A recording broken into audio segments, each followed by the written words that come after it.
L'actualité au Sénégal. Au Japon, en marge de la TICAD9, le président Bassirou Diomaye Faye s'est entretenu avec son homologue de la République islamique de Mauritanie, Mohamed Ould Cheikh El Ghazouani.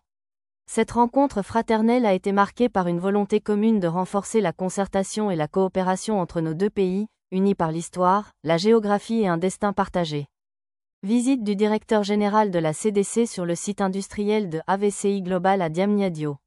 Le directeur général de la Caisse des dépôts et consignations, CDC, M. Fadilou Keita, accompagné de ses collaborateurs, a effectué une visite de travail sur le site industriel de la société AVCI Global, spécialisée dans le secteur du textile. Accueilli par le vice-président du groupe turc, M. Keita a bénéficié d'une visite guidée des installations ultramodernes correspondant à la première phase. Rayonnement des industries culturelles et créatives, le Fonds de développement des cultures urbaines et des industries créatives, FDCUIC, renforce son soutien à Saint-Louis, Louga et Matam. Le Fonds de développement des cultures urbaines et des industries créatives a procédé à la deuxième remise de subventions en faveur des acteurs culturels des régions de Saint-Louis, Louga et Matam. Cette initiative s'inscrit dans la volonté des autorités de promouvoir l'émergence des talents locaux, de stimuler la créativité et de consolider la place des industries culturelles et créatives dans le développement économique et social du pays. Dans le cadre de la participation du Sénégal à l'exposition universelle d'Osaka 2025, la SEPEX a accueilli aujourd'hui la DEPME ainsi que les entreprises qu'elle accompagne.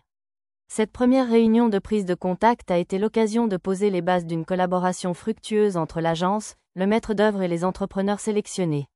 Les échanges ont porté non seulement sur les aspects organisationnels, mais également sur les opportunités uniques offertes par l'expo.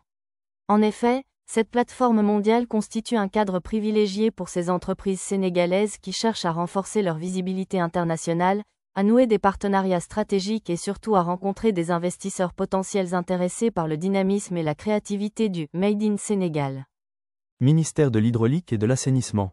Aujourd'hui, à Dakar, le ministre de l'Hydraulique et de l'Assainissement, Dr Cheikh Tidiane Dièye, a présidé la première réunion du comité de pilotage de la phase 2 du PROGEP2, le projet national de gestion des eaux pluviales et d'adaptation au changement climatique, en présence des autorités locales, des collectivités, des services techniques, des acteurs communautaires et des partenaires financiers.